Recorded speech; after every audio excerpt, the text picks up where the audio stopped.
legend lives on from the Chippewa on down of the big lake they call Gitchagumi. The lake, it is said, never gives up her dead when the skies of November turn gloomy. With a load of iron ore, 26,000 tons more than the Edmund Fitzgerald weighed empty. That good ship and true was a bone to be chewed when the gales of November came early. The ship was the pride of the American side, coming back from some mill in Wisconsin. As the big freighters go, it was bigger than most, with a crew and good captain well seasoned, concluding some terms with a couple of steel arms when they left the lay loaded for Cleveland. Then later that night, when the ship's bell rang, could it be the north wind they've been feeling?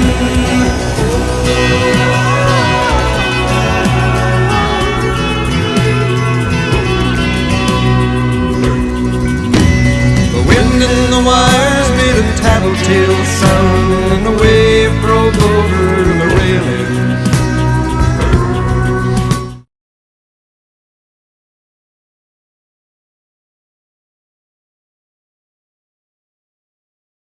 And every man knew, as the captain did too, 'twas the witch of November come stealing.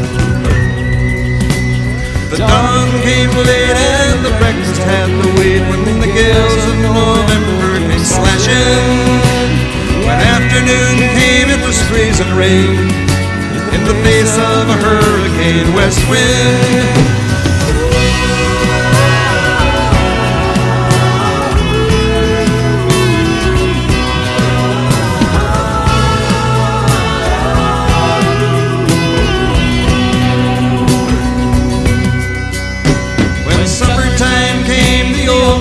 Came on deck saying, fellas, it's too rough to feed ya. At 7 p.m. a main hatchway gave in. He said, fellas, it's been good to know ya.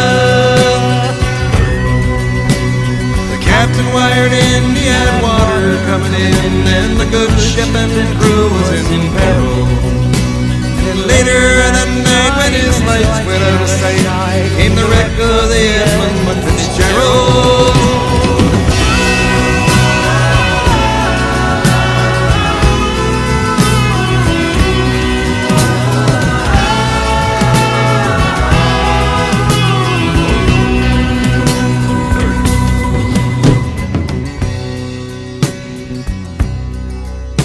Does anyone know where the love of God goes when the waves turn the minutes to hours?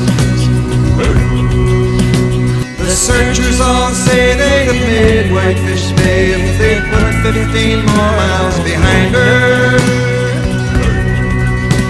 They might have split up or they might have capsized. They may have broke deep and took water. All that remains is the faces and the names of the wives and the sons and the daughters.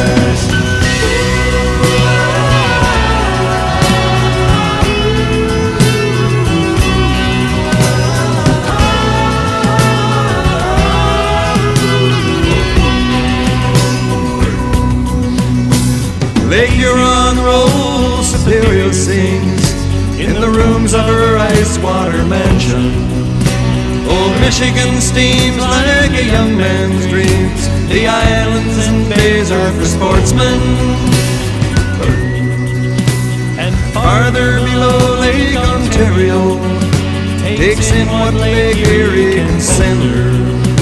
And the iron boats go, as the mariners all know, with the gales of November remembered.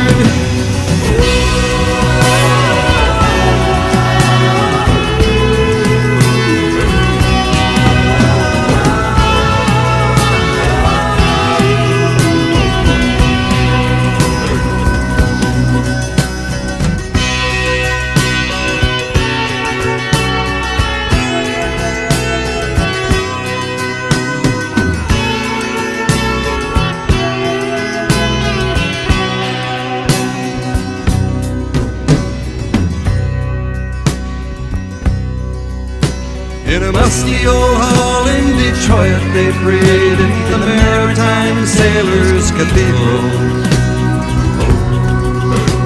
The church bell chimed to the crank 29 times for each man on the Edmund Fitzgerald. Legend lives on from the Chippewa down of the big lake they call Gitchagumi. Superior, they said, never gives up her dead when the gales of November